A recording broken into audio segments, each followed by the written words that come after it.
El 6 de julio de 2004, en el condado de Lincoln, Nuevo México, una familia que vivía en un rancho perdió repentinamente el contacto. El propietario del rancho, preocupado, fue a ver cómo estaba la casa del empleado desaparecido. Lo que vio fue muy inquietante. La casa estaba cubierta de sangre, como si se hubiera producido una masacre. La familia de 4 miembros no aparecía por ninguna parte. El propietario del rancho llamó rápidamente a la policía. La policía no tardó en llegar y examinó los alrededores. Descubrieron signos de excavación junto al granero, con un pequeño charco de sangre en el suelo. Las huellas de una excavadora conducían a un montón de estiércol en el bosque. La policía rodeó con precaución la pila de estiércol varias veces, percibiendo un claro olor a descomposición animal. Varios agentes se acercaron a la pila y vieron un enjambre de moscas que revoloteaban sobre una zona concreta y se posaban en el lugar con el olor más penetrante. El agente cogió un palo largo y fino, raspó la capa exterior de tierra y descubrió una camisa manchada de sangre que parecía envolver un brazo humano. Más agentes de policía llegaron al rancho para determinar la escena del crimen principal.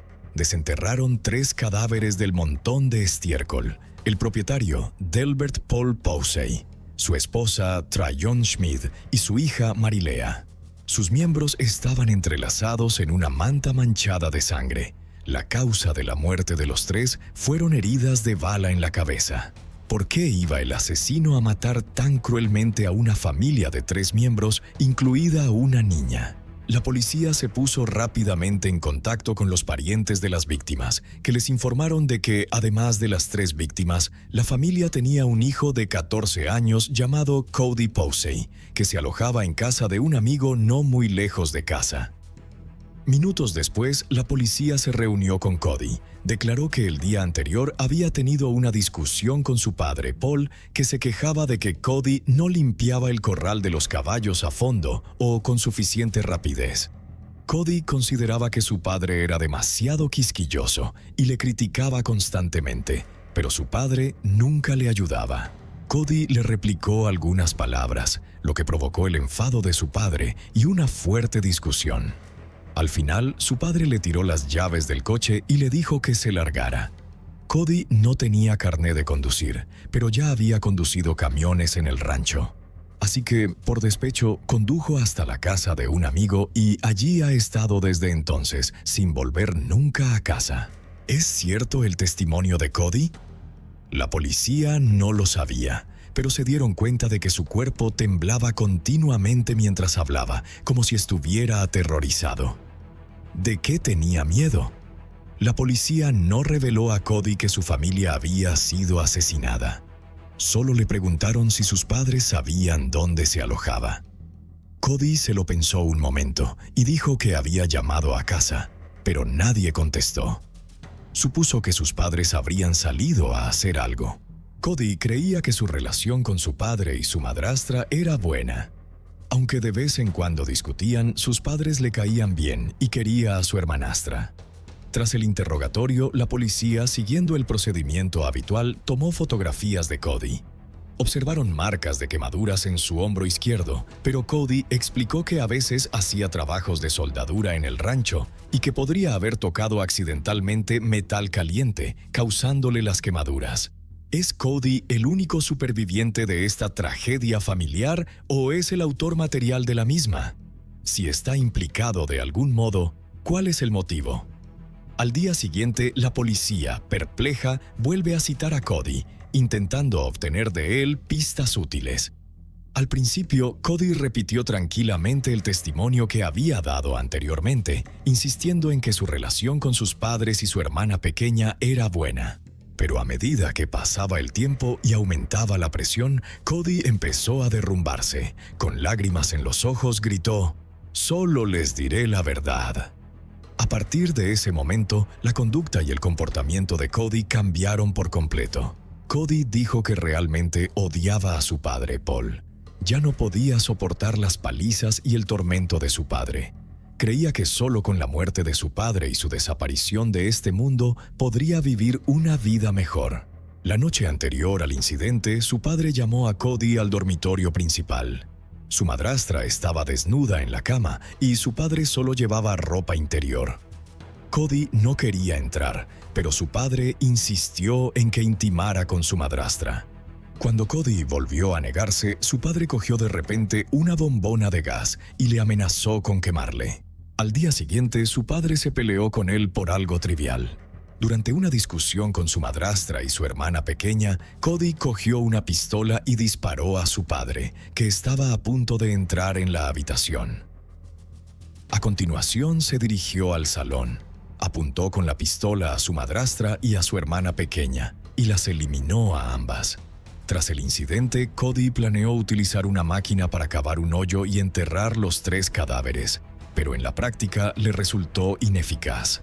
Entonces optó por el método más sencillo y los enterró en un montón de estiércol.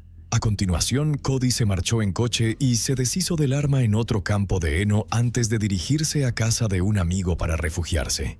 Tras el interrogatorio, la policía se dirigió al campo de heno indicado por Cody y recuperó el arma del río. Casi al mismo tiempo, los investigadores encontraron un bidón de gasolina mencionado por Cody en la casa del lugar del crimen. Además, las autoridades registraron el ordenador de la víctima y descubrieron algunos contenidos inapropiados para adultos. Sin embargo, quedaba la duda de quién había accedido realmente a ese contenido. ¿Eran los padres de Cody los verdaderos responsables? ¿O podría ser que Cody fuera el que gritara «¡Pillad al ladrón!» para cubrir sus propias huellas, asesinando a sus padres y a su hermana y luego calumniándolos? Para descubrir la verdad, tenemos que remontarnos a los años 80. En aquellos años, el padre de Cody, Paul, solo tenía 18 años. Acababa de terminar el entrenamiento básico en el ejército estadounidense y se había casado con Carla Burst, de 19 años, en Nuevo México. Tras su matrimonio, Paul y Carla se trasladaron al estado de Nueva York, donde tuvieron a su primer hijo, Cody. Sin embargo, el matrimonio era inestable y la actitud de Paul hacia Cody era desconcertante. Algunos familiares dijeron a la policía que Paul quería a su hijo y siempre intentaba darle lo mejor. Pero otros parientes dijeron que Paul maltrataba a su hijo desde pequeño. Cuando Cody estaba aprendiendo a ir al baño, Paul le pegó varias veces solo por mojarse los pantalones accidentalmente. Cuando Cody tenía 2 años, Paul empezó a enfadarse con él por alguna razón. Según los vecinos que estaban presentes en ese momento, Paul cogió a Cody y lo tiró al sofá del salón. Cody lloró y gritó, ensuciando los pantalones de Paul. En respuesta, Paul abofeteó fuertemente a Cody varias veces. Afortunadamente, los vecinos intervinieron rápidamente para impedir que Paul siguiera golpeando a su hijo. El matrimonio de Paul con Carla tampoco duró mucho. Pegaba a su mujer igual que pegaba a su hijo. En enero de 1992, Carla y Paul se divorciaron. Debido al historial de abusos de Carla, Cody fue criado por Paul. Un año después, Paul se casó con su segunda esposa, Sandra, y se mudaron a Roswell, Nuevo México. Para ganarse la vida, Paul trasladó a la familia a los cercanos Llanos Orientales, donde encontró trabajo en una fábrica de queso. Sandra, su mujer, hacía trabajillos en una empresa de fertilizantes y productos agrícolas. Sandra recordó más tarde que durante esa época ella era la principal responsable de cuidar al pequeño Cody. Como a Paul parecía no gustarle su hijo Cody, rara vez lo cogía en brazos o hacía algo por él. Paul tenía un temperamento volátil y perdía fácilmente el control y golpeaba a Cody cuando se enfadaba. Los amigos de Sandra también señalaron que la primera vez que invitaron a cenar a la familia de Cody, este solo tenía 3 años. Llevaba un pequeño sombrero de vaquero y seguía tímidamente a Paul. Inesperadamente, Paul le quitó el sombrero de repente y le dio un puñetazo en la nuca, regañándole en voz alta por ser maleducado. Cuando Cody tenía unos 5 años, se dejó comida en el plato porque no se encontraba bien. Paul lo vio y se puso furioso de repente. Abofeteó a Cody con tanta fuerza que le partió el labio y le obligó a comerse todo lo que había en el plato. Paul no permitía que el joven Cody fuera un niño. Para él, los niños debían ser autosuficientes, educados y capaces de realizar tareas desde que nacían. Cuando Cody se caía accidentalmente o se hacía daño, Paul se burlaba fríamente de él, tachándolo de mariquita o cobarde, en lugar de ayudarle a vendar sus heridas como harían otros padres. Desde muy pequeño, Cody se encargó de dar de beber a los caballos. Un caluroso día de verano, cuando Paul descubrió que el abrevadero estaba vacío, ideó un cruel castigo. Obligó a Cody a llenar todo el abrevadero con un vasito. Cody no se atrevió a resistirse y tuvo que caminar de un lado a otro bajo el sol abrasador, llenando el abrevadero taza por taza. Afortunadamente, al cabo de unos 10 minutos, Paul se fue a trabajar. Sandra salió y convenció a Cody de que utilizara una manguera para llenar el abrevadero, prometiéndole que no se lo diría a Paul. En comparación con su padre biológico, Cody prefería a su amable madrastra, Sandra. Llamaba a Sandra mamá porque era amable con él y a menudo le protegía de las palizas de su padre. Fue la primera figura materna real que Cody recordaba. A los ojos de los padres de los compañeros de clase de Cody, este siempre era educado y se llevaba bien con sus compañeros. Sin embargo, por alguna razón, cada vez que le decían que era hora de irse a casa, bajaba la cabeza y se quedaba callado y abatido. Un fin de semana, Cody fue a casa de su madre biológica, Carla. Después de jugar todo el día, su madre le dijo que se bañara. Cody se negó y su madre se enfadó y le obligó a desnudarse. Entonces vio grandes moratones en la espalda y las nalgas de Cody. De mala gana, le contó a su madre que su padre le había golpeado con una tabla. Furiosa, Carla llamó a la policía y llevó a Cody al hospital para un examen completo. La policía tomó fotos de Cody y citó a Paul, pero por alguna razón el asunto acabó archivándose. Hacia 1996, Paul cambió de trabajo a una nueva fábrica y conoció a una mujer casada llamada Trayone. Ambos tuvieron una aventura. Y pronto Paul dejó a Sandra, mientras que Tryon se divorció de su marido y se fue a vivir con Paul. En 1997, Paul y Tryon se casaron. El hijo de Paul, Cody, y la hija de Tryon, Marilea, se llevaban solo un año, y los cuatro empezaron a vivir juntos. Cabe destacar que unos meses después de la boda de Paul y Tryon, Jacob, el exmarido de Tryon, empezó a salir con Sandra y finalmente se casaron. En otras palabras, las dos parejas intercambiaron sus cónyuges. Al principio, Sandra y Jacob visitaban a los dos niños cada semana o salían con ellos unos días, pero con el tiempo, Paul y Tryon empezaron a poner excusas. Rechazaban las visitas, alegando que los niños estaban enfermos y no les dejaban salir. Jacob dijo más tarde: "Estaba muy preocupado por Cody. Parecía muy nervioso y asustado, siempre tenía miedo de volver a casa, pero no podíamos hacer nada". Además, Jacob no podía aceptar que Paul azotara a su hija Marilea. Tras advertirle varias veces, Paul se contuvo un poco. Sin embargo, sin su joven hermana para compartir el peso de la ira de su padre, Cody recibió más palizas. A la nueva madrastra, Tryon, tampoco le gustaba Cody, y a menudo se quejaba a sus amigos de que era un inútil, un alborotador y una carga. Sandra recordaba vagamente que durante una rara visita de fin de semana, Cody temblaba de miedo porque se había olvidado el periódico en el colegio. Le suplicó a Sandra que le dejara quedarse otra noche porque tenía demasiado miedo de volver a casa. Preocupada por la posibilidad de que se produjeran abusos, Sandra fue el lunes al colegio para discutir con los profesores si debían avisar a las autoridades pertinentes. Tras este incidente, Paul estrechó aún más la vigilancia sobre Cody, prohibiéndole ponerse en contacto con su antigua madrastra Sandra. Al mismo tiempo, Paul encontró un trabajo de gerente en un rancho y trasladó a toda la familia a la nueva ubicación. Cody declaró más tarde que su situación empeoró durante el tiempo que pasaron en el rancho. Por las mañanas, para despertarle, su padre le echaba agua fría en la cara o le azotaba. Mientras trabajaba durante el día, si su padre estaba mínimamente descontento, Cody recibía una paliza. Cody perdió la cuenta de las veces que le pegaron. Cualquier herramienta podía convertirse en un arma en manos de su padre. En 1999, Cody no pudo aguantar más las palizas. Durante una visita a su antigua madrastra, Sandra le contó todo. Sandra se puso inmediatamente en contacto con los servicios sociales. Sin embargo, por razones desconocidas, cuando las autoridades pertinentes vinieron a preguntar por Cody, este no habló. Cody negó que estuviera en peligro o que el personal diera a entender que había sufrido algún tipo de maltrato físico. Posteriormente, Paul volvió a mudarse, llevándose a toda la familia a un nuevo rancho. Para entonces, la madre biológica de Cody, Carla, ya se había rehabilitado e intentaba recuperar la custodia de Cody.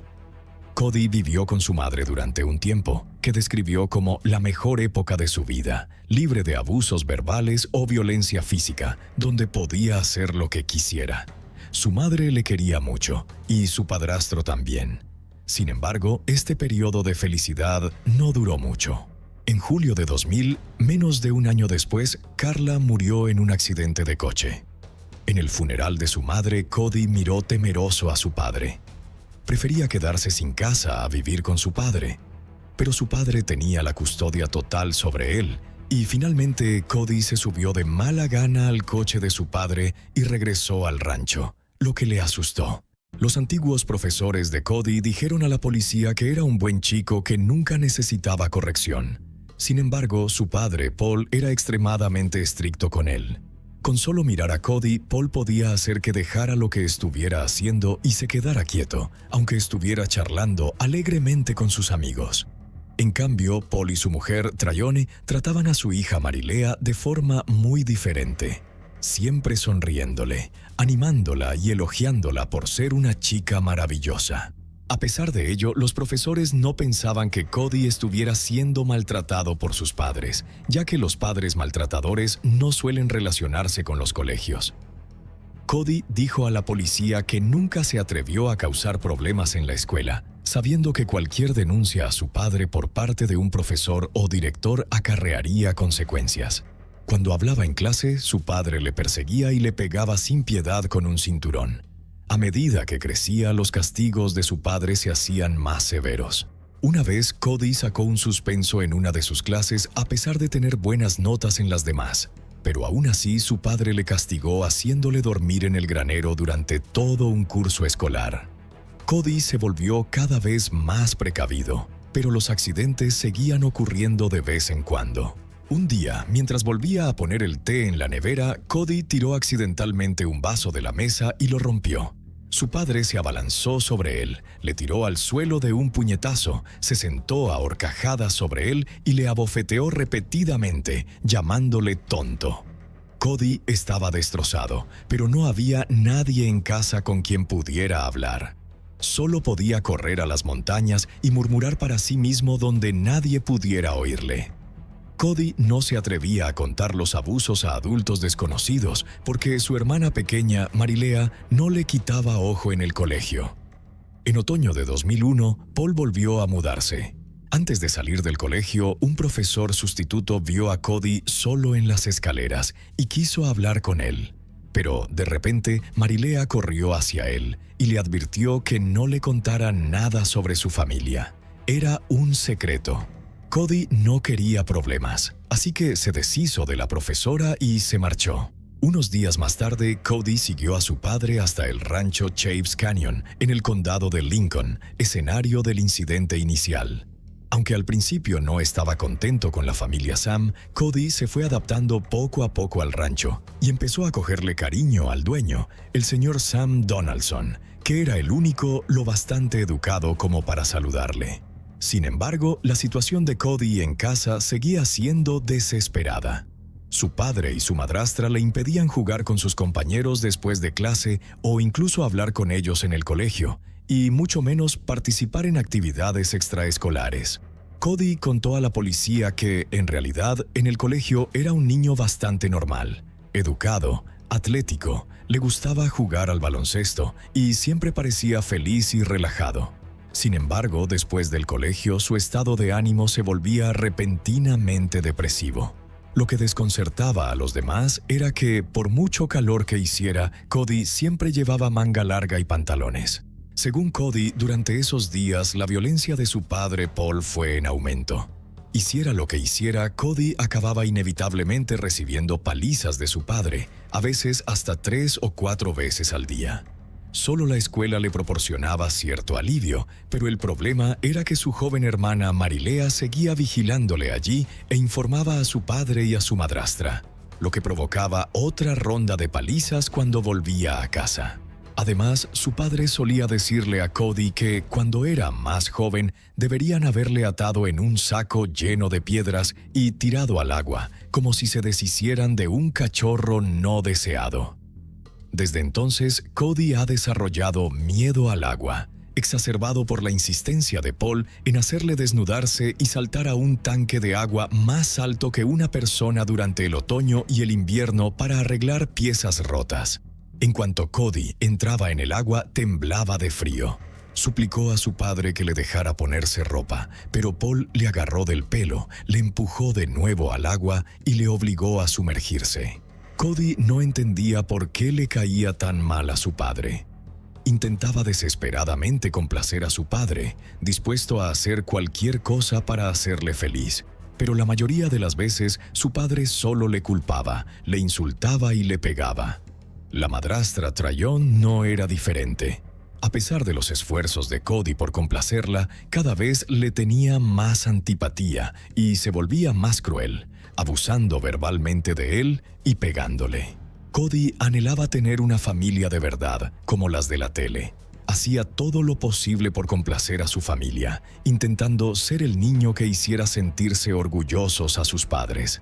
Quería que su padre dijera con orgullo: «Mira, ese es mi hijo», y que le quisieran y le apreciaran en lugar de pegarle constantemente.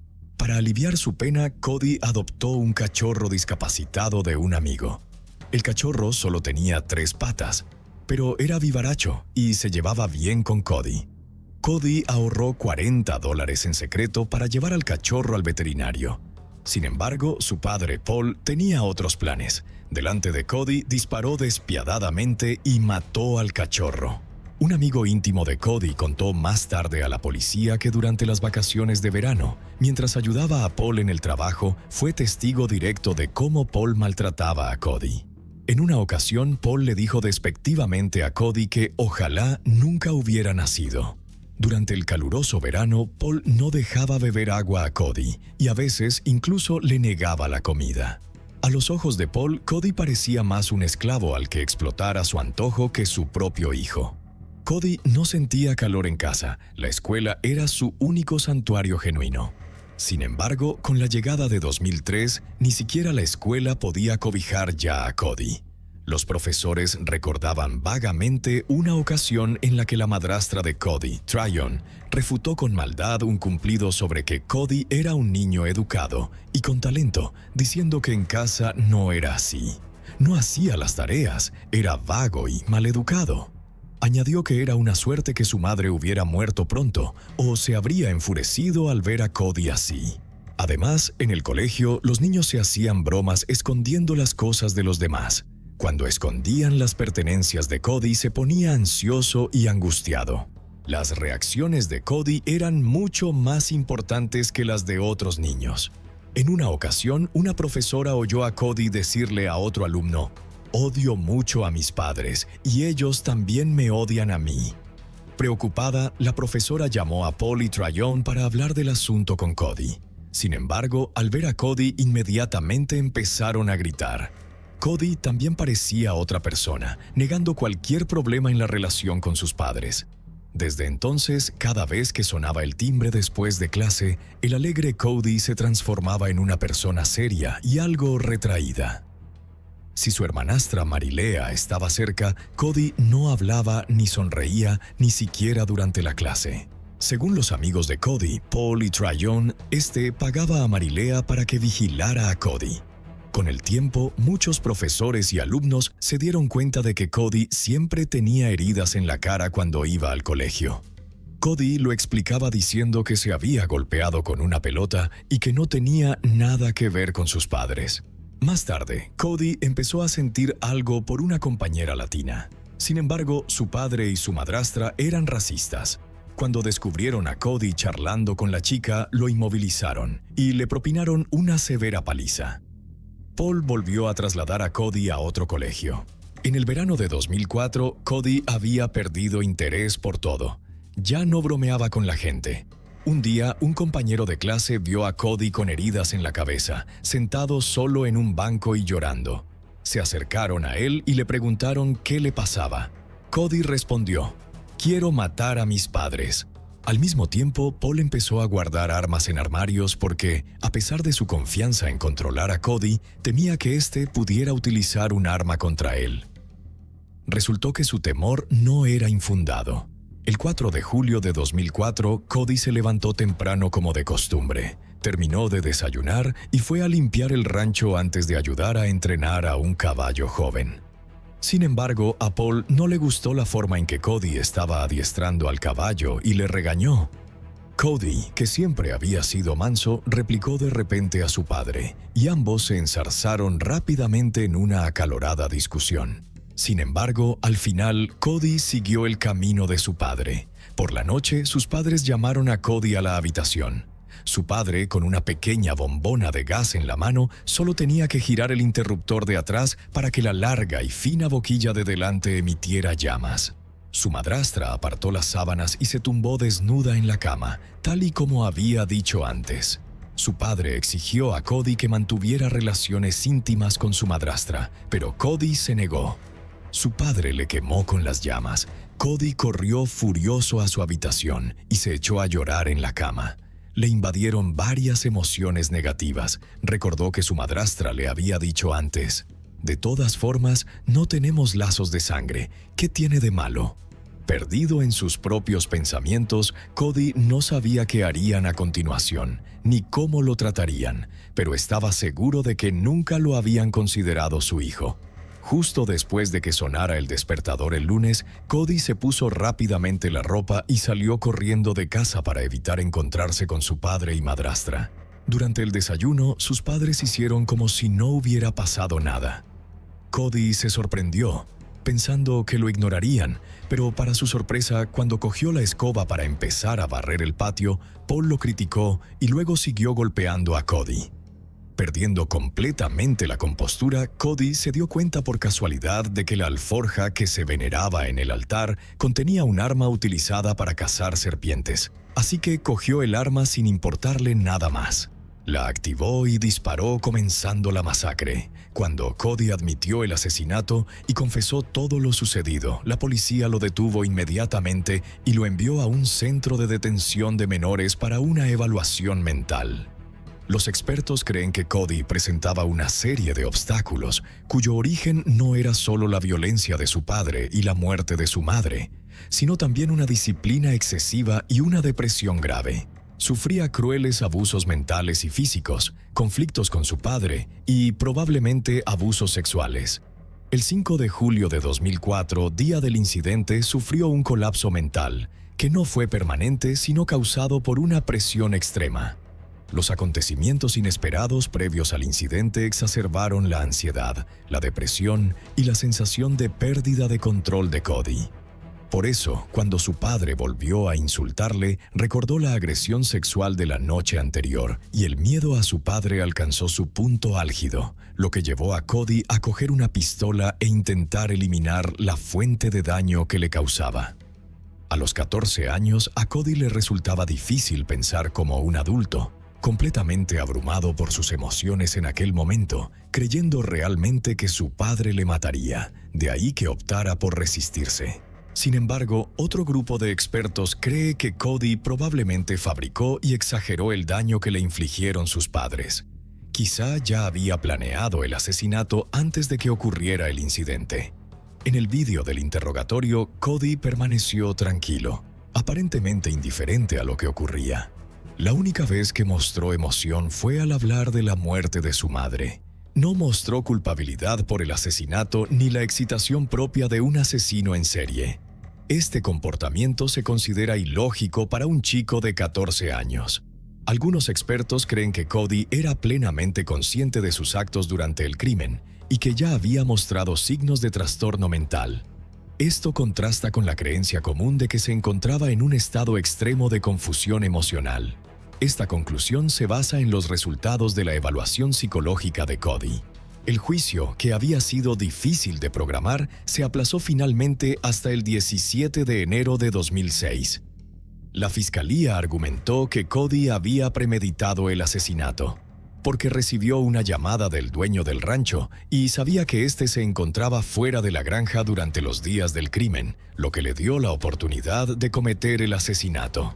Sin embargo, la defensa alegó que existían numerosas pruebas que demostraban que Cody había sufrido efectivamente malos tratos, incluidos historiales hospitalarios con fotos de sus lesiones, testigos presenciales y testimonios. Además, Paul había redactado documentos para romper los lazos con su hijo Cody, lo que indicaba claramente la animadversión de Paul hacia su hijo. Además, en el ordenador del despacho de Paul se encontraron vídeos para adultos en los que aparecían la madre y el hijo. Los registros de visionado indicaban que la mayoría de los vídeos para adultos se veían en horas en las que Cody claramente no estaba en el colegio. Mientras tanto, Sandra, la segunda esposa de Paul, también podía dar fe de la fascinación de Paul por las películas para adultos.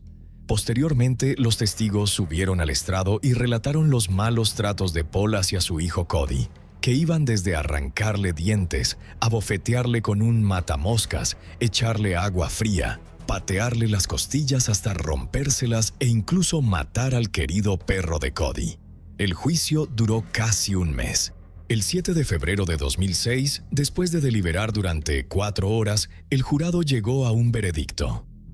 Cody fue declarado culpable de homicidio involuntario por el asesinato intencional de su padre, Paul, asesinato en segundo grado por el asesinato de su madrastra Tryon y asesinato en primer grado por el asesinato de su hermanastra Marilea. Sin embargo, después del juicio, muchos jurados cambiaron su postura y comenzaron a apoyar a Cody. Además, los residentes de los alrededores formaron organizaciones en apoyo de Cody, pidiendo indulgencia con él. Posiblemente influenciado por esto, en la audiencia de sentencia, Cody no recibió una sentencia de adulto a pesar de la gravedad de los crímenes, lo que significa que no fue sentenciado a cadena perpetua. Al final, el juez decidió poner a Cody bajo la custodia del Departamento de Servicios Infantiles del Estado para que recibiera tratamiento psiquiátrico. En abril de 2010, Cody fue trasladado a un centro de rehabilitación transitoria. El 9 de octubre de 2010, Cody, que ahora tiene 21 años, fue puesto oficialmente en libertad. Esta historia tiene lugar en Carolina del Sur, un estado ubicado en la región sureste de los Estados Unidos, bordeado al este por el Océano Atlántico Norte. En la parte norte del estado se encuentra el lago Wylie, un embalse artificial de 54 kilómetros cuadrados formado por la represa del río Catawba. Los frondosos árboles verdes a lo largo de la orilla del lago se reflejan en sus aguas cristalinas, creando un paisaje de impresionante belleza. Alrededor del lago hay numerosas mansiones de lujo, y una de ellas pertenecía a un hombre llamado Stephen Delval Clayton. Se convirtió en millonario tras fundar con éxito su propio negocio a una edad temprana. A los 62 años, él y su esposa, Lana Clayton, quien era 11 años menor que él, se mudaron a una lujosa casa junto al lago Wylie. Aunque no tenían hijos, su matrimonio era sólido y llevaban una vida acomodada y feliz. Durante 2 años disfrutaron de una vida tranquila en su villa junto al lago, hasta que un viernes de 2018, Stephen fue encontrado desplomado junto a las escaleras de su casa. ¿Se había caído accidentalmente o había algo más detrás de su muerte? Ahora retrocedamos en el tiempo hasta aquel verano de 2018. La mañana del sábado 21 de julio, la luz del sol se filtraba a través de las cortinas, iluminando la habitación donde Stephen aún dormía. A sus 64 años, su salud ya no era la misma de antes, pero afortunadamente tenía a alguien que siempre se dedicaba a cuidarlo. Como de costumbre, ella había preparado su medicina y los artículos necesarios en la pequeña mesa junto a la cama para que los tuviera a mano. Casi al mediodía, Stephen seguía durmiendo profundamente. Según su rutina habitual, no tardaría en despertar, así que Lana salió del dormitorio y fue al jardín a cortar el césped. El trabajo la mantuvo distraída hasta que el reloj marcó las 12:00 del mediodía. Sudando después de más de una hora de jardinería, decidió entrar a descansar. No podía imaginar que, en el momento en que empujó la puerta, una escena aterradora se presentaría ante sus ojos. Stephen yacía boca abajo al pie de las escaleras, inmóvil. El pánico la invadió y salió corriendo en busca de ayuda. Cerca de allí, un hombre pasaba en motocicleta. Ella agitó los brazos desesperadamente, llamando por auxilio. El hombre se detuvo de inmediato al darse cuenta de que algo andaba mal. Tras evaluar la situación, rápidamente llamó al 911. Todo sucedió muy rápido. Nadie sabía exactamente qué había ocurrido en esa casa, pero estaba claro que una tragedia había golpeado. Mientras el transeúnte hablaba con el operador del 911, Lana corrió a la casa del vecino para pedir más ayuda. Al escuchar lo que había pasado, el vecino la siguió de regreso a la escena. Lamentablemente, cuando llegaron, se dieron cuenta de que Stephen ya no tenía pulso. A la 1:00 p.m., la policía y los paramédicos llegaron a la villa junto al lago, pero era demasiado tarde. Stephen ya había fallecido. En ese momento, Lana estaba abrumada por el dolor y la culpa. Sentía que no debía haber dejado solo a su esposo en la casa. Si hubiera permanecido a su lado, tal vez esta tragedia podría haberse evitado.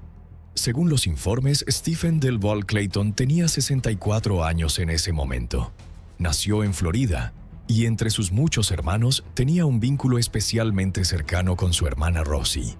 A los 20 años, Stephen fundó su propia empresa de servicios de fisioterapia para lesiones deportivas. Gracias a su visión para los negocios, la empresa prosperó, proporcionándole una vida cómoda. Además de su exitosa carrera, Stephen tenía una pasión especial por el arte, el golf y la navegación. A los 41 años, decidió jubilarse anticipadamente para disfrutar de una vida tranquila. Siempre mostró un gran cariño por su familia, especialmente por sus 2 nietos, Frankie y Pagan, con quienes mantenía una relación muy cercana. A finales de 2009, con 57 años, Stephen dejó su ciudad natal en Florida y se estableció en Carolina del Norte. Al año siguiente, conoció a Lana por internet, una mujer de Oklahoma 11 años menor que él. Lana tenía una personalidad dulce y reservada, y pronto se enamoraron. 3 años después, Stephen y Lana celebraron su boda en Charlotte. Aunque no era el primer matrimonio para ninguno de los dos, familiares y amigos les dieron su bendición. Su vida matrimonial transcurrió sin problemas, y aunque no tuvieron hijos, su felicidad parecía completa. La pareja también tenía 2 galgos italianos que les hacían compañía y mantenían un contacto cercano con su familia y amigos. En 2016, Stephen y Lana se mudaron a una mansión en el lago Wylie, Carolina del Sur. Ambos se integraron rápidamente en la comunidad. Lana era dulce y amable, mientras que Stephen era animado y extrovertido. A menudo compartía sus experiencias empresariales con jóvenes emprendedores ambiciosos, ganándose el respeto de todos. Con el tiempo, la pareja se convirtió en un modelo a seguir, siempre querida y admirada por los vecinos. La tarde del incidente, la noticia del repentino fallecimiento de Stephen se propagó rápidamente. Los vecinos acudieron a consolar a la afligida Lana. Frankie, el sobrino de Stephen que trabajaba en una ciudad cercana, también se apresuró a llegar al lugar. Extrañamente, en la escena, la policía no encontró moretones ni signos de lesiones en el cuerpo de Stephen, pero su rostro estaba pálido y con un tono azulado. El forense concluyó que la causa de la muerte fue un ataque al corazón. Sin embargo, Frankie, el sobrino de Stephen, sintió una profunda sospecha ante esta conclusión. De hecho, él mismo era oficial de policía con amplia experiencia en investigaciones. Cuando revisó el bolso de Stephen, notó algo inusual. El teléfono de su tío no estaba. Esto no tenía sentido. Sabía muy bien que su tío siempre llevaba su teléfono consigo y nunca lo dejaba. Sintió una vaga sensación de que algo no estaba bien. A pesar de sus dudas, Frankie decidió contactar primero a la familia para informarles sobre la muerte de Stephen. Como la sala de estar en el primer piso estaba abarrotada y ruidosa, subió al segundo piso para encontrar un lugar tranquilo donde hacer la llamada. Al mismo tiempo, quería verificar si el teléfono de su tío se había caído en algún lugar. Llamó a su tía, Rosie, la hermana mayor de Stephen, y le dio la triste noticia. También le mencionó su preocupación por no encontrar el teléfono de Stephen y le preguntó si había estado en contacto con él recientemente. Rosie le dijo que no había sabido nada de Stephen en 3 días. Esto era inusual para ellos, ya que eran muy cercanos y solían enviarse mensajes con frecuencia. Ese silencio la inquietaba. Rosie dijo que no había sabido nada de Stephen en 3 días. Esto era inusual para ellos, ya que eran muy cercanos y solían enviarse mensajes con frecuencia. Ese silencio la inquietaba. Aún al teléfono, Frankie inspeccionó la casa, tratando de encontrar alguna pista sobre el teléfono desaparecido de Stephen. Siguiendo su instinto, subió al dormitorio y de inmediato notó algo extraño. La cama estaba completamente deshecha y el colchón estaba empapado. Frankie frunció el ceño. Su tío era extremadamente ordenado y siempre mantenía todo impecable, pero la habitación estaba en ese estado. Su salud debía haber empeorado tanto en los últimos días que ya no era capaz de cuidar de sí mismo. Frankie tenía una relación muy cercana con su tío y hablaba con él casi todos los días. Sabía que desde junio de ese año, Stephen había empezado a sentirse mal. Al principio solo se quejaba de dolor de oído, pero poco después comenzó a experimentar náuseas y mareos. Preocupada, su familia lo instó a ir al hospital para hacerse un chequeo, pero Stephen insistió en que solo estaba agotado y que se recuperaría con descanso. Además, con su amplia experiencia médica, Lana tranquilizó a la familia asegurándoles que podía cuidar bien de Stephen. Sin embargo, durante ese tiempo ocurrió algo particularmente inquietante. Un día, Lana le dijo a la familia que Stephen había caído en un sueño tan profundo que, por más que intentó, no pudo despertarlo. Al final, durmió durante 36 horas seguidas. En un momento dado, incluso temió que nunca despertara. Curiosamente, después de este prolongado sueño, la salud de Stephen pareció mejorar significativamente. El 4 de julio incluso organizó una fiesta y bailó alegremente con su familia. Todos creyeron que se había recuperado. Por eso fue impactante que apenas 2 semanas después su estado empeorara de forma tan drástica. Tras terminar la llamada, Frankie regresó a la sala de estar y le preguntó a Lana sobre el estado de salud de su tío en los últimos días. Lana explicó que desde la fiesta de principios de julio, Stephen no se había sentido bien. En los últimos 3 días, su salud había empeorado. Estaba constantemente mareado, agotado y mentalmente decaído. A pesar de eso, se negó a ir al hospital, insistiendo en quedarse en cama para descansar. Lana admitió que no había informado a la familia porque no quería preocuparlos demasiado. En cuanto al desorden de la cama, dijo que simplemente no se había dado cuenta aún ese día y que por eso no había tenido oportunidad de cambiar las sábanas. También se dio cuenta de que la salud de su esposo ya no podía ser ignorada y había planeado llevarlo al hospital para un chequeo, pero ahora todo era demasiado tarde. Cuando cayó la noche, más miembros de la familia de Stephen llegaron. En la sala de estar comenzaron a discutir los arreglos funerarios. Lana sugirió que Stephen fuera cremado lo antes posible para que pudiera descansar en paz y evitar la descomposición del cuerpo. En ese momento, Rosie intervino, diciendo que recordaba que su hermano menor le había mencionado que quería ser enterrado en un cementerio en Fort Lauderdale, Florida. Este deseo incluso estaba escrito en su testamento. Su sobrino, Pagan, también confirmó que la víctima tenía un testamento en el que se detallaban todas sus disposiciones finales. Además, mencionó que él había sido nombrado albacea, por lo que la prioridad era localizar el documento. Al escuchar esto, Lana miró a todos con una expresión vacía. Como esposa de Stephen, no tenía conocimiento de ningún testamento. Y si realmente existía, no tenía idea de dónde su esposo lo había guardado. Mientras pensaba en ello, sus ojos se llenaron de lágrimas. Mientras la familia debatía sobre la repentina muerte de Stephen, Frankie no podía deshacerse de una sensación de inquietud. Con su experiencia como policía, notó demasiadas irregularidades. ¿Cómo podía alguien que había estado postrado en cama durante 3 días levantarse por sí mismo y bajar las escaleras? No tenía sentido. ¿Podría haber estado sufriendo una enfermedad grave y no diagnosticada? Ese pensamiento llevó a Frankie a hacer una sugerencia audaz. Independientemente del método de entierro que se eligiera, la familia debía solicitar una autopsia para determinar la verdadera causa de la muerte. Su sugerencia provocó un momento de silencio en la sala, pero luego la mayoría de los presentes estuvieron de acuerdo. Todos querían conocer la verdad. Curiosamente, y en contra del consenso general, Lana se opuso rotundamente. Afirmó que su esposo había sido dependiente de un medicamento durante mucho tiempo y que eso podría haber contribuido a su deteriorada salud.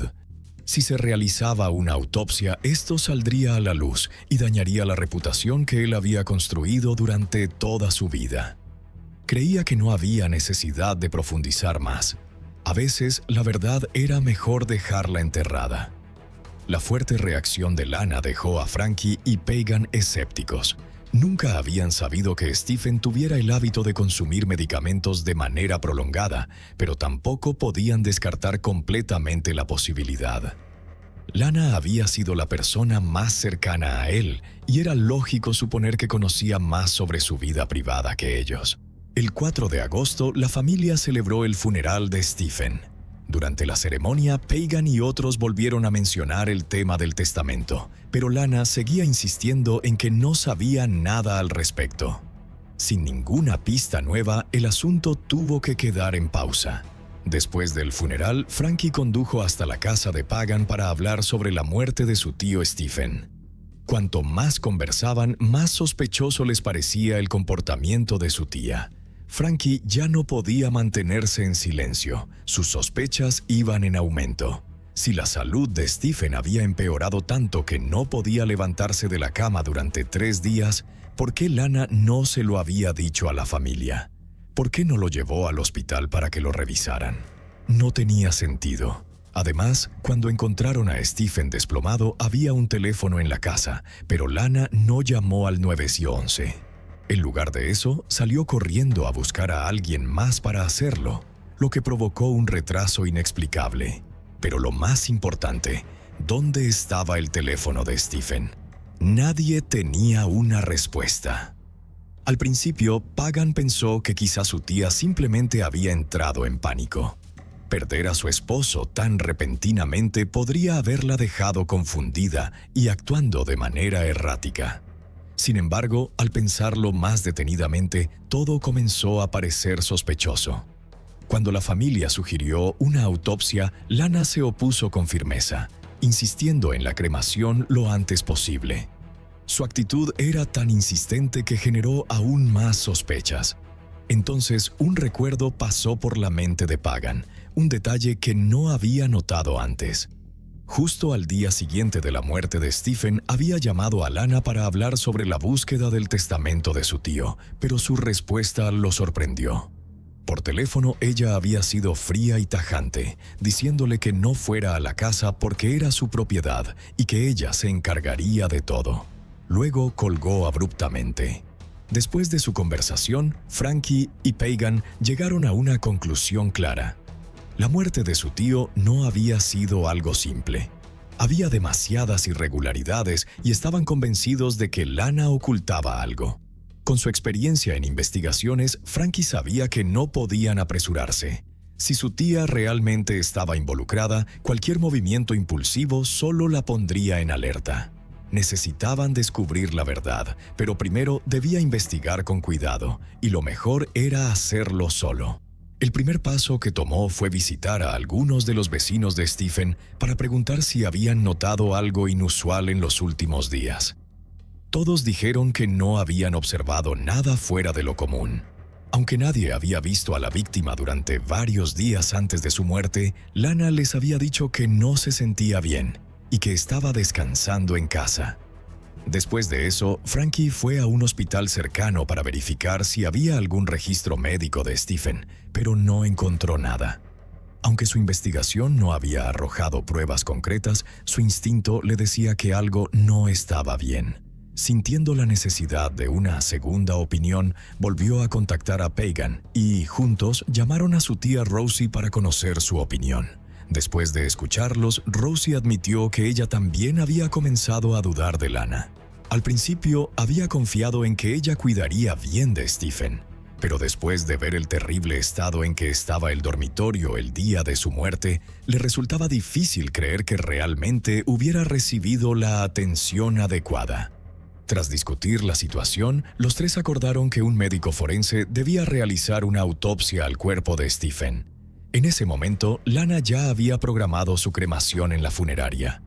Sin dudarlo, contactaron a la policía y solicitaron que se detuviera la cremación para que se pudiera examinar el cuerpo de Stephen.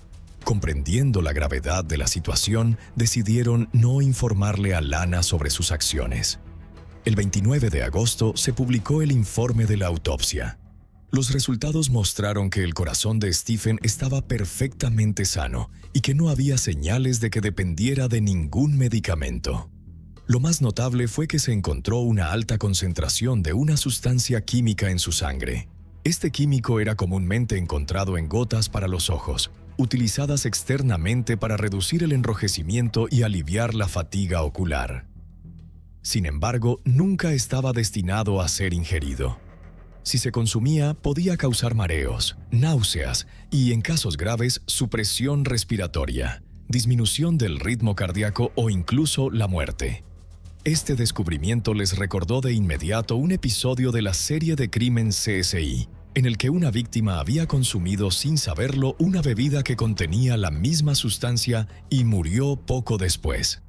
La sustancia era fácil de obtener, ya que las gotas para los ojos se vendían sin receta médica. Lo que lo hacía aún más preocupante era que el químico era incoloro e insípido, lo que hacía casi imposible que la víctima lo detectara. Frankie y los demás quedaron atónitos ante esta revelación. Al día siguiente, la policía informó a Lana que se había detectado una sustancia química en el cuerpo de Stephen en una concentración significativamente alta. La mujer respondió diciendo que lo más probable era que la sustancia proviniera de gotas para los ojos. Explicó que durante casi 2 años Stephen había estado agregando 2 gotas de colirio a su café cada mañana antes de beberlo. Según ella, lo hacía porque un amigo le había dicho que este remedio secreto ayudaba con el estreñimiento. En realidad, esta afirmación no era del todo falsa. La sustancia presente en las gotas para los ojos podía en pequeñas cantidades tener un leve efecto laxante como efecto secundario. A pesar de esto, la policía le informó que necesitaban llevar a cabo un interrogatorio formal y procedieron a leerle sus derechos Miranda. La advertencia Miranda es un requisito legal en los Estados Unidos que obliga a los agentes de la ley a informar a los sospechosos sobre su derecho a guardar silencio y a contar con un abogado antes de ser interrogados. Si la policía interroga a un sospechoso sin haberle informado sobre estos derechos, cualquier declaración que haga podría no ser admitida como prueba en un tribunal.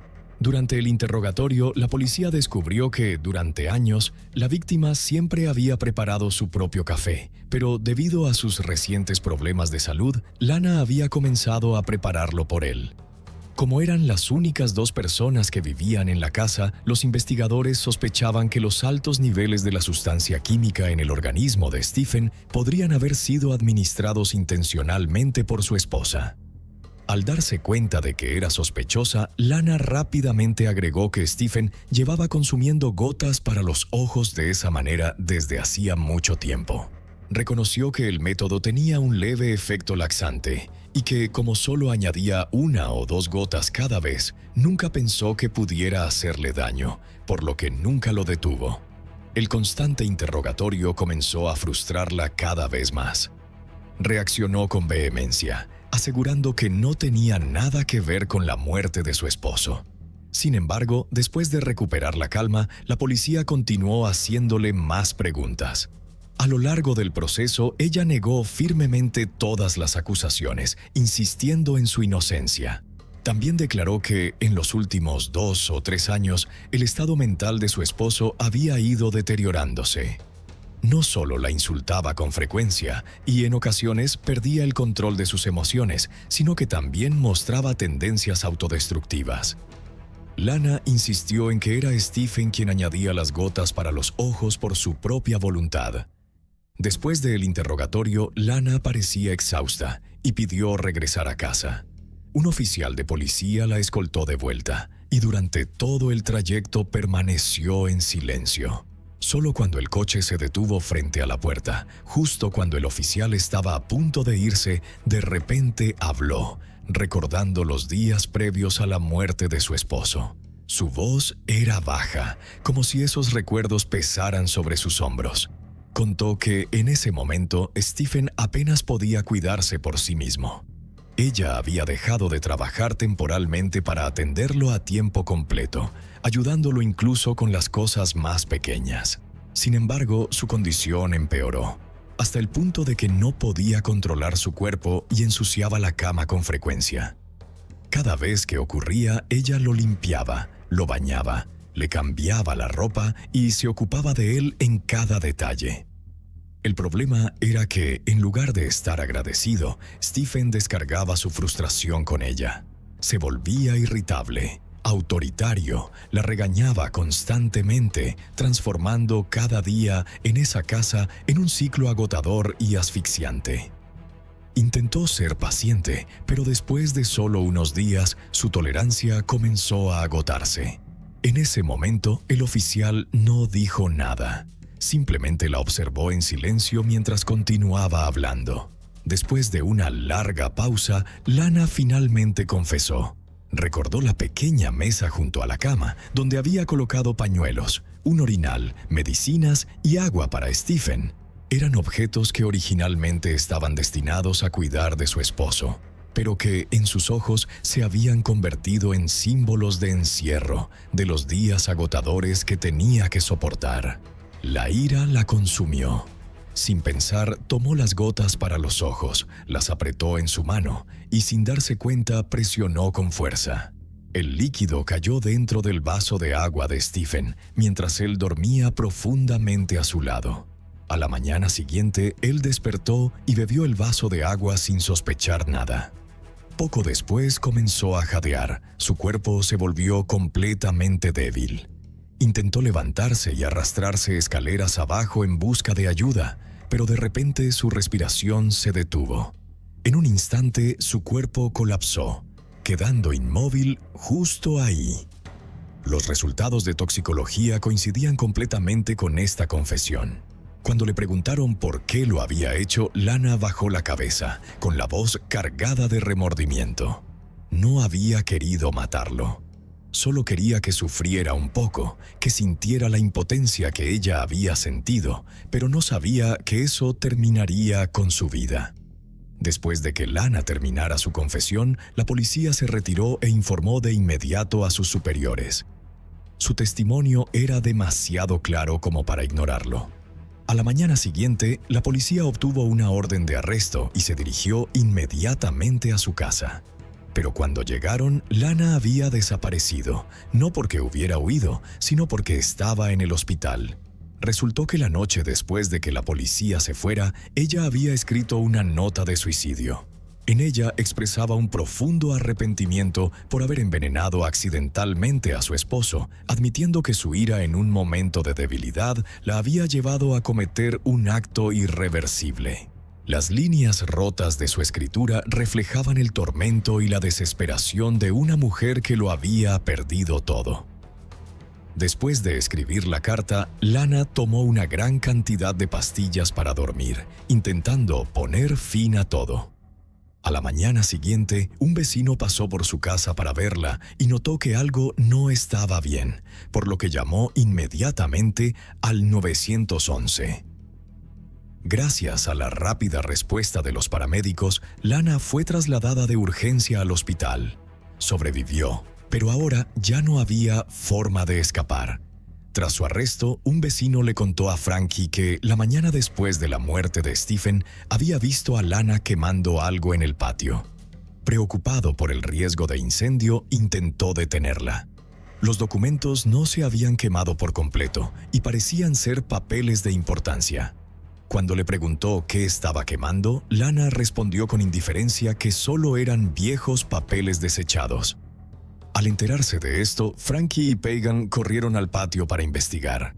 Todo lo que encontraron fue un montón de cenizas, pero entre ellas había algunos fragmentos de papel parcialmente quemados. Al inspeccionarlos más de cerca, reconocieron la letra de Stephen. Sospecharon que podría haber sido su testamento. Como el documento era grueso, el fuego no lo había destruido por completo. La noticia del arresto de Lana se propagó rápidamente, y a la gente le resultaba difícil creer que realmente hubiera hecho daño a su esposo. A los ojos de la comunidad, la pareja siempre había parecido profundamente enamorada.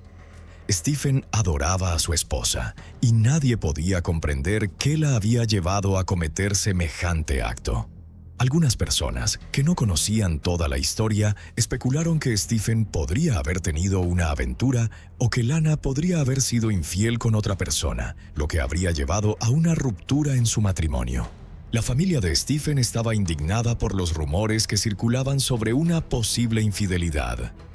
Emitieron un comunicado en el que enfatizaban que Stephen siempre había sido leal en todas sus relaciones y que era imposible que hubiera tenido una aventura. Además, señalaron que el matrimonio anterior de Lana había terminado debido a la infidelidad de su exesposo. Después de casarse con Stephen, ella nunca mostró signos de ser infiel. Aunque el motivo exacto por el cual envenenó a su esposo seguía sin estar claro, estaban seguros de que no tenía nada que ver con una relación extramarital. A medida que la investigación policial avanzaba, la verdad sobre la muerte de Stephen comenzó a salir a la luz. 3 años después de su matrimonio, Lana convenció a su esposo de mudarse de su casa en Carolina del Norte a Carolina del Sur. Le dijo que siempre había amado el lago Wylie y Stephen, queriendo hacerla feliz, compró una mansión junto al lago valorada en casi $1 millón. Aunque nunca admitió otra razón para la mudanza, los investigadores, con ojo agudo, descubrieron un detalle crucial. En Carolina del Sur existía una ley que establecía que, si un cónyuge fallecía sin dejar un testamento, la pareja sobreviviente heredaba toda la fortuna sin condiciones. Esto llevó a las autoridades a sospechar que el verdadero motivo del crimen de Lana era apropiarse de la riqueza de Stephen.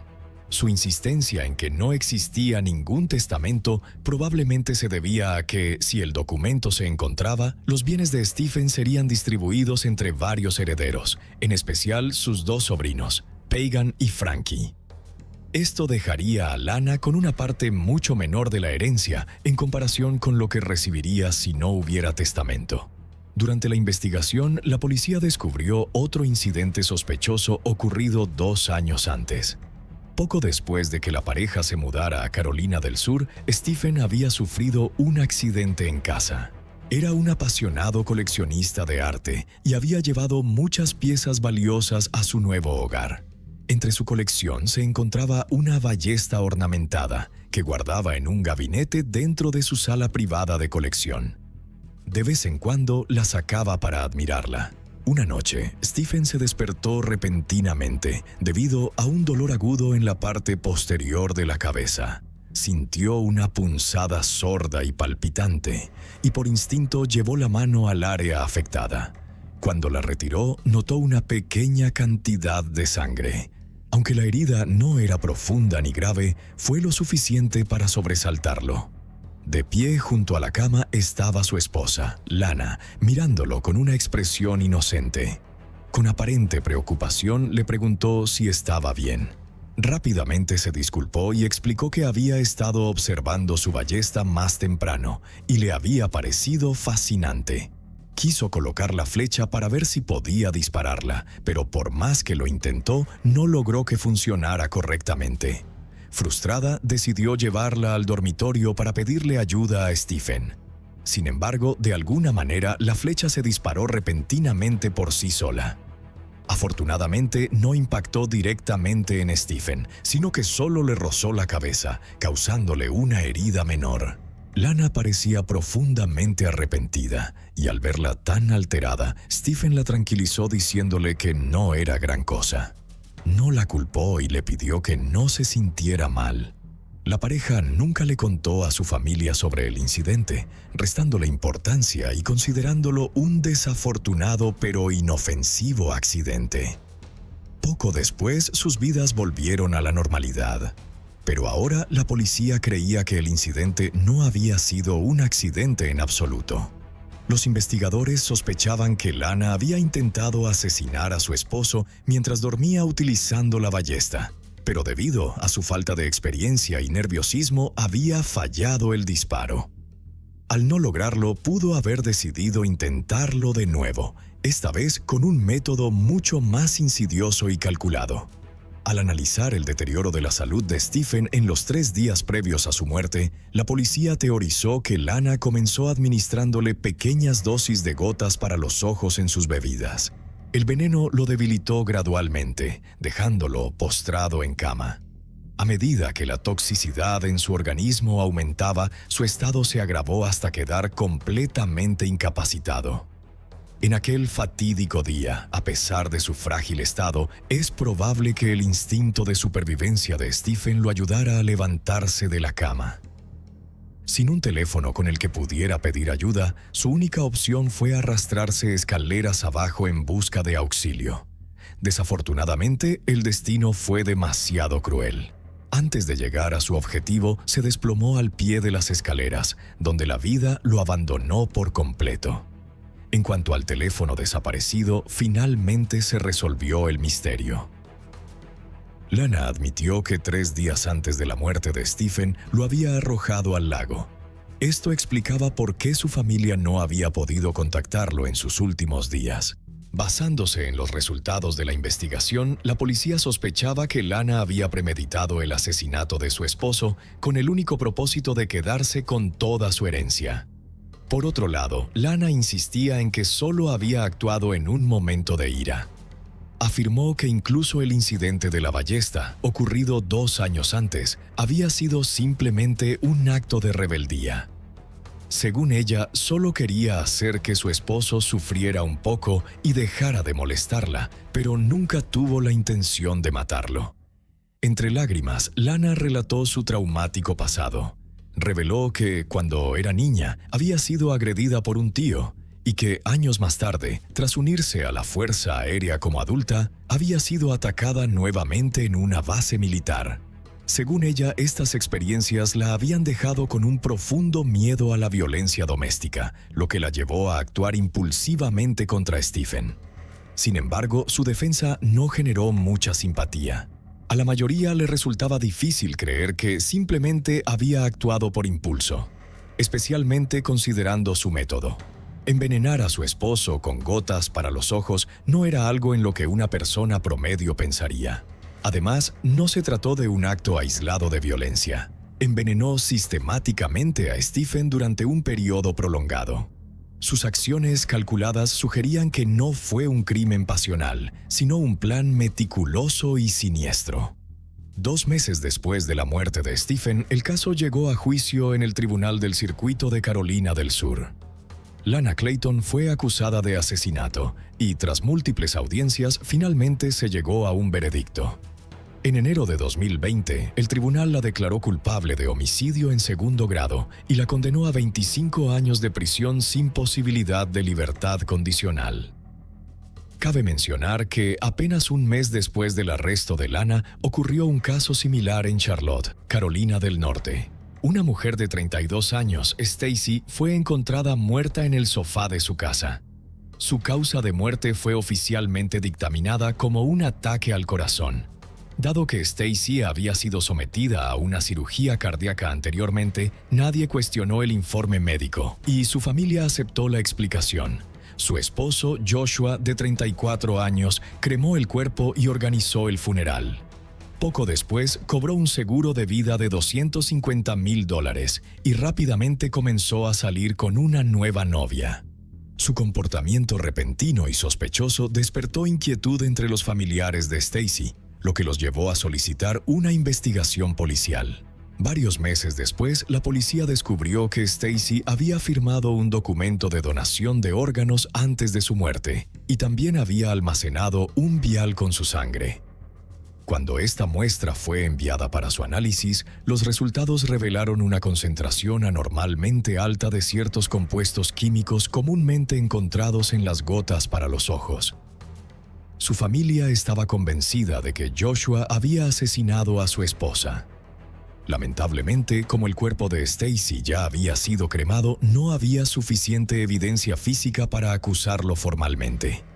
Como resultado, este hombre fue liberado bajo fianza y las autoridades no pudieron procesarlo.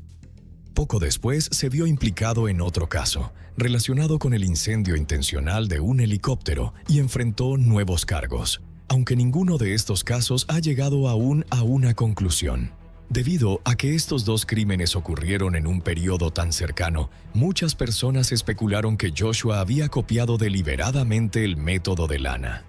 Lo que resulta verdaderamente escalofriante es pensar que, de no ser por la persistencia de los sobrinos de Stephen y su hermana, el crimen de Lana podría haber pasado desapercibido para siempre.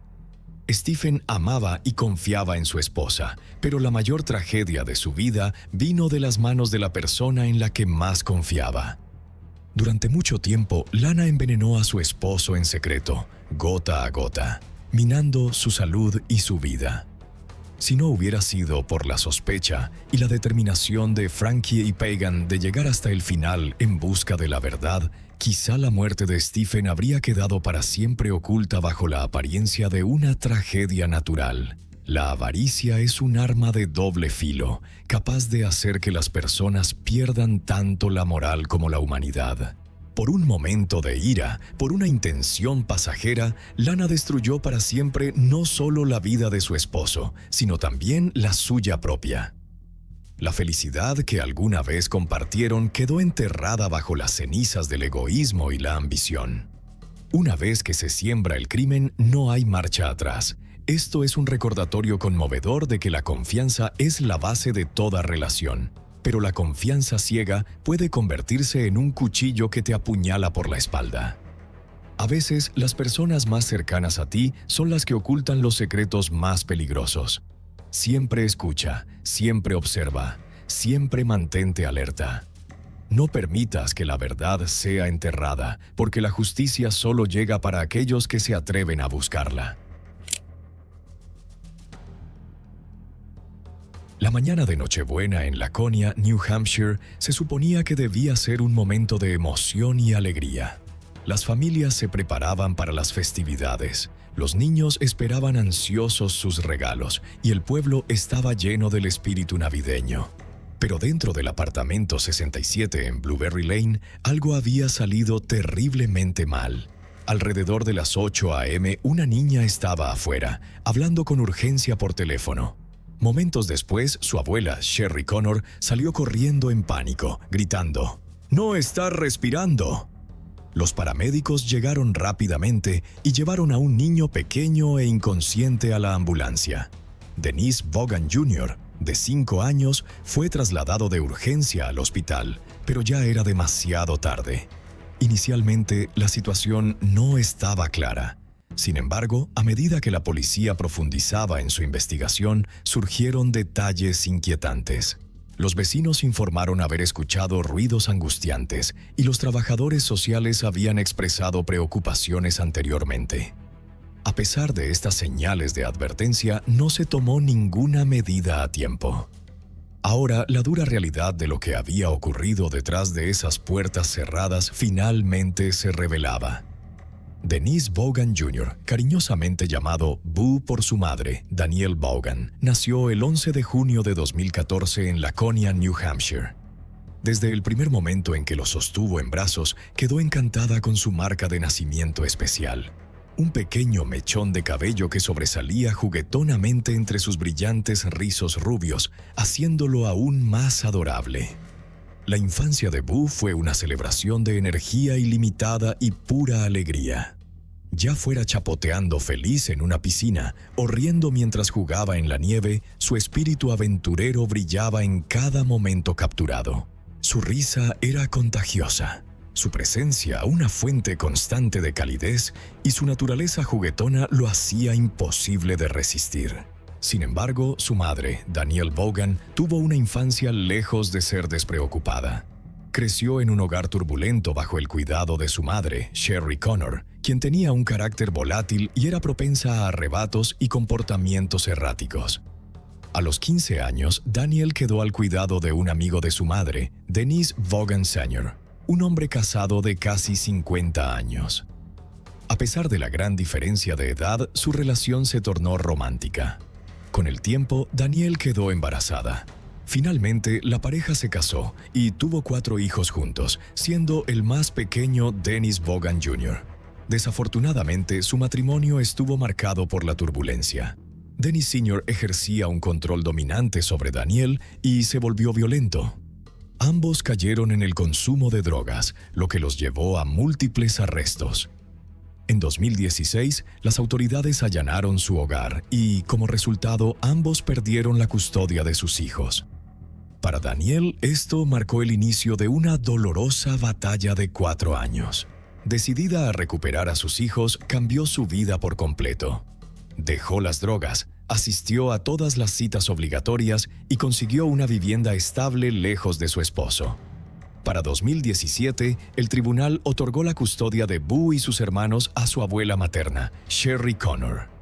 A pesar de sus reservas sobre el pasado de su madre, Danielle esperaba que Sherry cuidara a los niños con amor y responsabilidad. Sin embargo, durante sus visitas, comenzó a notar señales preocupantes.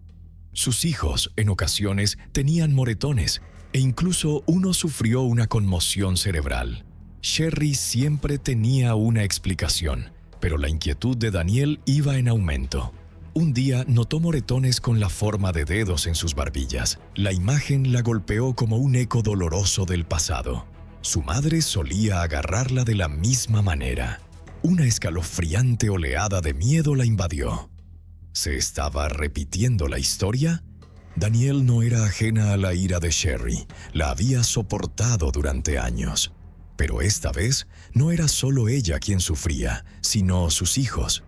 También notó que sus hijos parecían desnutridos. Cuando los visitó en Navidad de 2018, quedó horrorizada por sus condiciones de vida. La casa estaba en un estado de absoluta miseria. Los desechos de animales y humanos cubrían el suelo. El refrigerador y los armarios estaban cerrados con llave, impidiendo que los niños tuvieran acceso a la comida. En su desesperación, bebían agua del inodoro y usaban un balde como baño. Temiendo por su bienestar, Danielle presentó múltiples denuncias ante la División de Niños, Jóvenes y Familias de New Hampshire. Pero sus preocupaciones fueron desestimadas o consideradas infundadas. Luego, un día, recibió accidentalmente un mensaje de voz de su madre. En el fondo se escuchaba el inconfundible sonido de un niño siendo golpeado, seguido del llanto de uno de sus hijos. La voz de Sherry estalló en la grabación. «Te odio, perro asqueroso. No veo la hora de que alguien te lleve lejos». En julio de 2019, Sherry llevó a su nieto de 8 años a un campamento. Lo ató a una silla con cinta adhesiva y lo abandonó allí toda la noche. Unos campistas preocupados llamaron a la policía, lo que llevó a la División de Niños, Jóvenes y Familias de New Hampshire a retirar al niño de manera inmediata. Sin embargo, para angustia de Danielle, solo uno de sus hijos fue rescatado. Los otros 3 permanecieron con Sherry. Desesperada, Danielle llamó a las autoridades todos los días, rogando que colocaran a sus hijos en cualquier otro lugar que no fuera la casa de su madre. Pero sus súplicas fueron ignoradas. Entonces, en la mañana del 24 de diciembre de 2019, ocurrió la tragedia.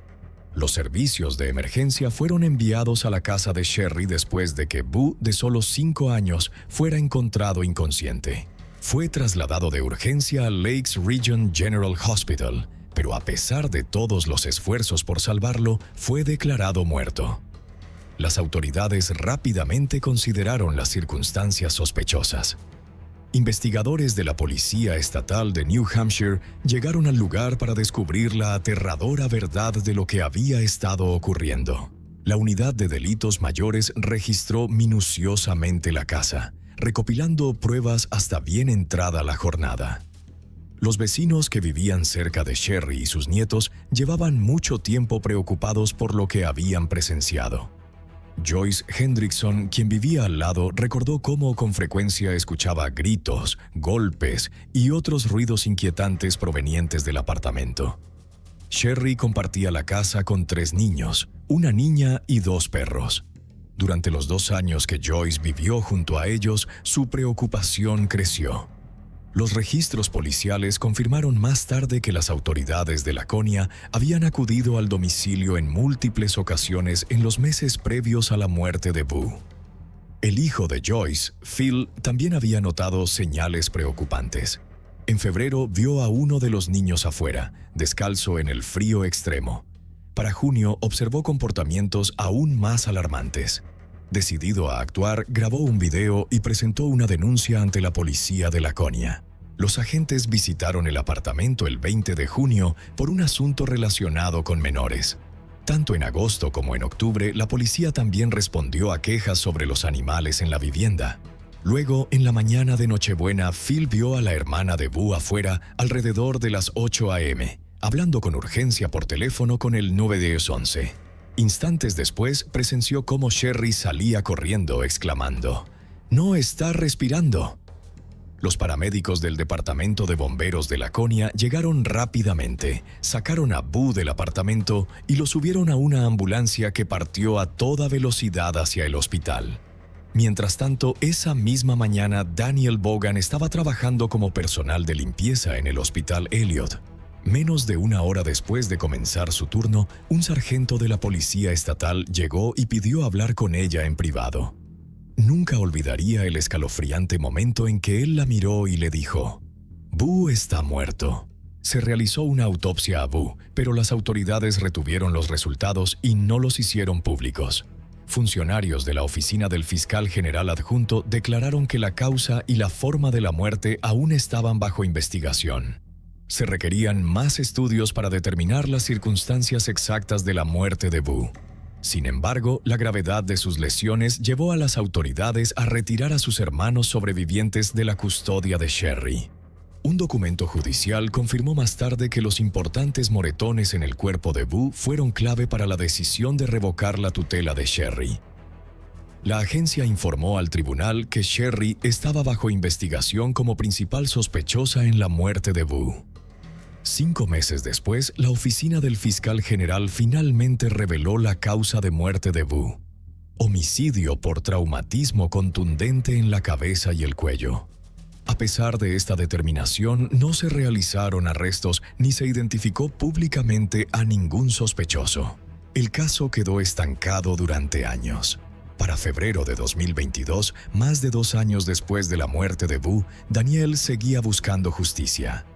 En una entrevista con un medio local, expresó su frustración y dolor, revelando que había recuperado la custodia de sus otros hijos y que realizaba seguimientos constantes con la oficina del fiscal general. Con el plazo de prescripción acercándose a su fin, sentía que el tiempo se le agotaba.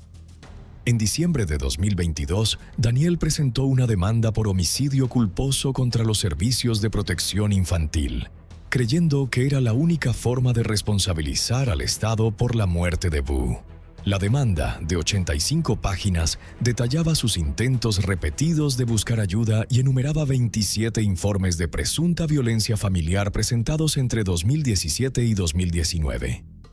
La mayoría de estos informes provenían de profesionales, incluidos maestros, enfermeros y agentes de la ley. El primer informe, presentado en agosto de 2017, describía un espantoso incidente en un campamento. Testigos afirmaron que Sherry supuestamente agarró a Boo por el cuello y la cara, lo golpeó, le arrojó líquido en el rostro y lo arrastró hasta una tienda de campaña. Los gritos del niño eran tan desgarradores que los presentes temieron que necesitara atención médica. Sin embargo, a pesar de estos informes alarmantes, no se tomó ninguna medida para apartar a Boo de su cuidado. Las autoridades desestimaron el informe por considerarlo infundado sin entrevistar al oficial que lo reportó ni a ningún testigo. Aún más preocupante, cuando la agencia interrogó a los niños, Sherry estuvo presente. Una clara violación del protocolo que pudo haber influido en sus respuestas. A principios de 2018, los servicios de protección infantil habían recibido múltiples informes sobre el abuso físico que sufría el hermano mayor de Boo. 2 de estos informes provinieron del Hospital Elliot, donde una enfermera documentó 90 fotografías que mostraban extensos moretones en el cuerpo del niño. La evidencia era clara, pero no se tomó ninguna medida. En abril de ese año, Daniel llamó a la policía, suplicando que alguien verificara el estado de sus hijos después de que Sherry le negara la posibilidad de verlos. Sin embargo, cuando los oficiales llegaron, informaron que los niños parecían felices, sanos, vestidos adecuadamente y a punto de comer hamburguesas. Sus observaciones contradecían el creciente número de advertencias de personas preocupadas. Entre septiembre y diciembre de 2019 se presentaron 9 informes adicionales sobre el deterioro de la condición de Boo. Los denunciantes describieron que el niño vomitaba, tenía costras en la cabeza y mostraba moretones en la cabeza, el cuello y los brazos. Los testigos informaban constantemente que los niños Bogan tenían heridas visibles y comenzaron a surgir detalles alarmantes sobre sus condiciones de vida. Sherry fue acusada de abofetear y patear a los niños, encerrarlos en un sótano sin luz ni baño y obligarlos a hacer sus necesidades en un balde de 5 galones. Supuestamente los obligaba a bañarse con agua fría y los ataba con cinta adhesiva. Se reportó que la hermana de Boo dormía en una canasta de lavandería, mientras que Boo y sus hermanos sufrían castigos crueles, como correr arriba y abajo de las escaleras en pañales como forma de disciplina. Según la demanda, Boo pasaba largas horas confinado en una silla alta, incluso durante la noche cuando solo tenía 4 años. Se afirmaba que Sherry le daba de comer alimentos enlatados caducados directamente de la lata, sin calentarlos. En enero de 2019, un vecino preocupado llamó a la policía, alarmado por los gritos y golpes que provenían del apartamento de Sherry. Fue otro intento de alertar a las autoridades sobre el abuso en curso, pero una vez más no hubo una intervención real. Cuando llegaron los oficiales, desestimaron la llamada como una simple queja por ruido. Sherry explicó que estaba disciplinando a uno de los niños, obligándolo a subir y bajar las escaleras 10 veces por haber orinado en la pared. Después de hablar con el niño, quien confirmó su versión, el oficial simplemente le pidió que bajara el volumen y se retiró, sin investigar más a fondo la preocupante situación. Más informes revelaron un patrón profundamente inquietante. Un trabajador social de la escuela documentó que Boo y sus hermanos llegaban frecuentemente con moretones. También se habían planteado varias veces preocupaciones sobre el historial de abuso de sustancias de Sherry y posibles trastornos mentales no diagnosticados. Uno de los informes más alarmantes reveló que Sherry creía que los niños estaban influenciados por el diablo, a quien asociaba con su padre. Afirmaba que había encontrado a Dios y que estaba decidida a librarlos de la influencia de su progenitor mediante una intervención espiritual. Un correo electrónico interno de la escuela reflejaba la creciente preocupación de que los servicios de protección infantil no estaban tomando en serio estos informes. Solo 9 días después de que se escribiera ese correo, Boo estaba muerto. En los días previos a la muerte de Boo, Sherry le dijo a Daniel que el niño estaba teniendo alucinaciones y que no podía comer ni beber. Supuestamente, Sherry afirmó que Boo sabía que iba a morir y que le había dicho que el diablo venía por él. Tras la muerte de Boo en Nochebuena, un trabajador de los servicios sociales documentó la inquietante reacción de Sherry. Gritó que a la policía no le importaban los niños y que estaban arruinando la Navidad. Daniel, abrumada por el dolor y la frustración, expresó su devastación al haber perdido la custodia de sus hijos, solo para que terminaran en una situación aún peor.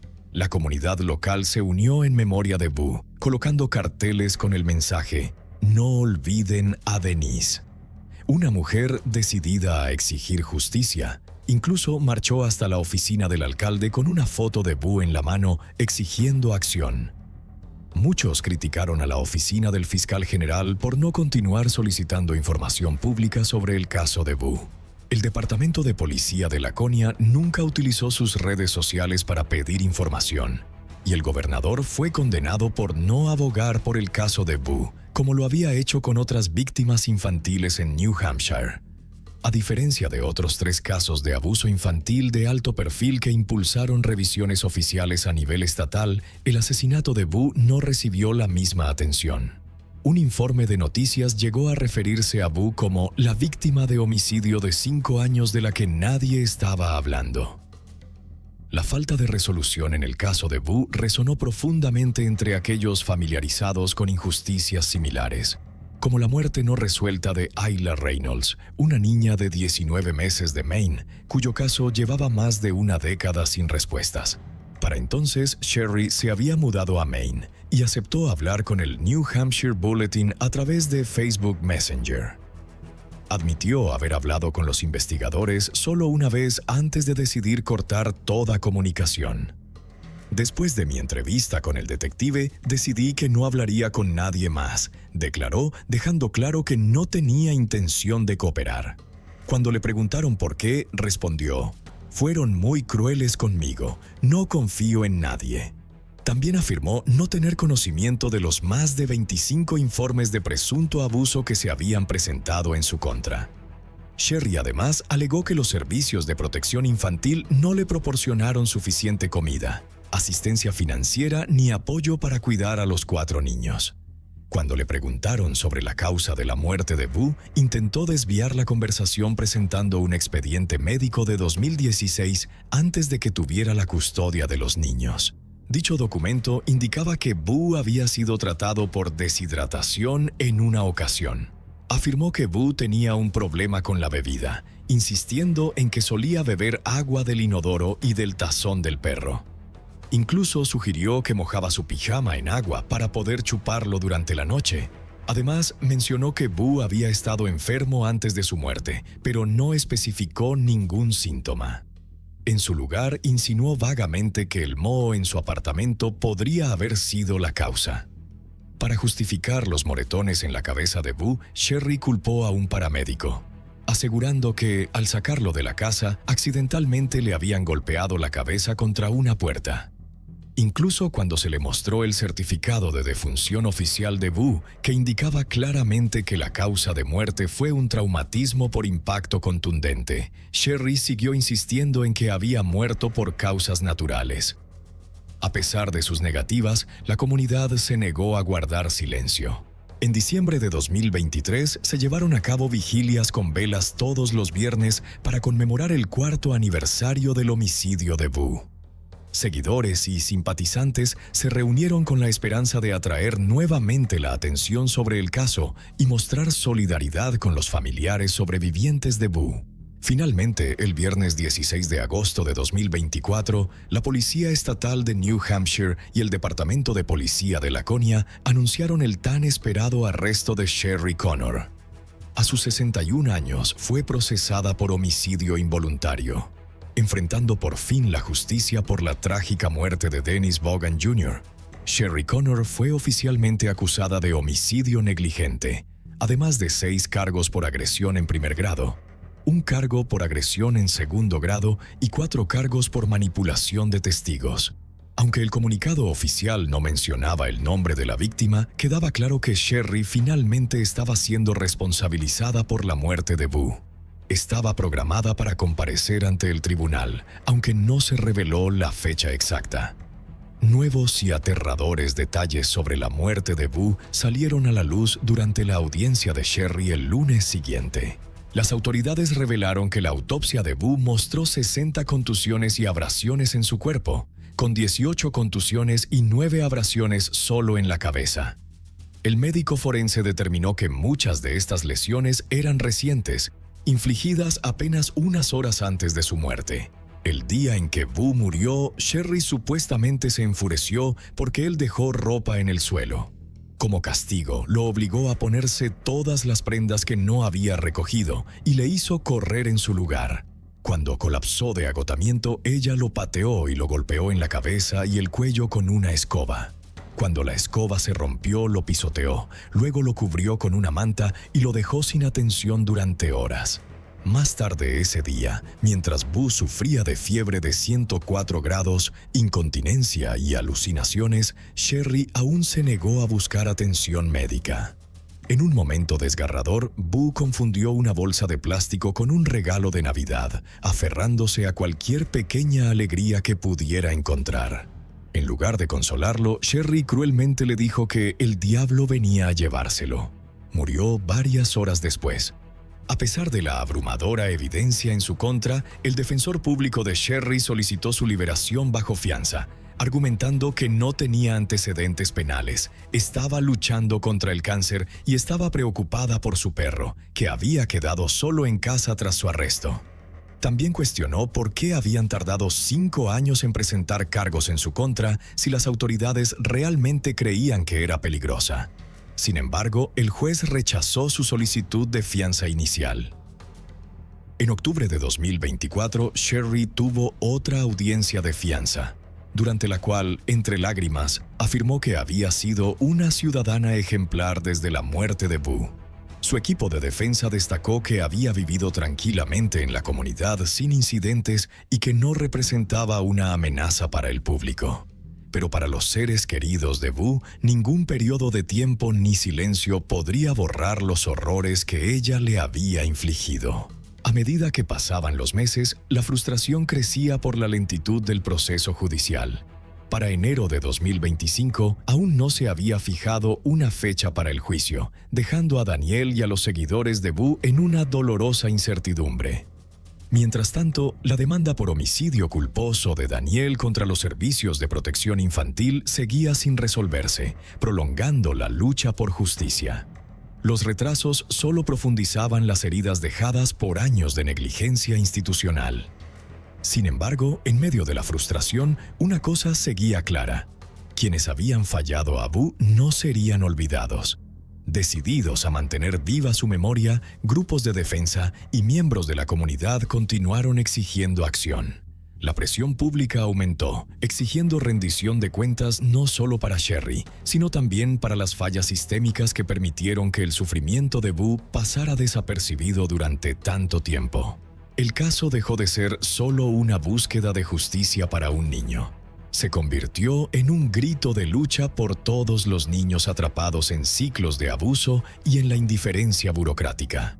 Cuando finalmente se acercó la fecha del juicio, Daniel se mantuvo firme en su misión. No solo luchaba por su hijo, sino por cada niño que había sido ignorado, desestimado o abandonado por el sistema que se suponía debía protegerlo. Instó a los legisladores a implementar un control más estricto sobre los casos de bienestar infantil, asegurándose de que no se pasaran por alto más advertencias y de que ningún llamado de auxilio quedara sin respuesta. Su demanda por homicidio culposo atrajo la atención a nivel nacional, exponiendo las grietas dentro de los servicios de protección infantil y la urgente necesidad de reforma. La historia de Boo es un recordatorio desgarrador pero poderoso de que cuando un niño está en peligro, debemos escuchar, debemos actuar. Si algo parece estar mal, hay que hablar. Si las autoridades no intervienen, hay que seguir presionando. Cada niño merece crecer en un hogar seguro y amoroso, libre de miedo y sufrimiento. Al avanzar, la memoria de Boo no debe quedar solo como una tragedia. Debe convertirse en un llamado a la acción. Su vida fue arrebatada demasiado pronto, pero su historia puede impulsar un cambio. Que nunca lo olvidemos y que siempre defendamos a aquellos que no pueden luchar por sí mismos.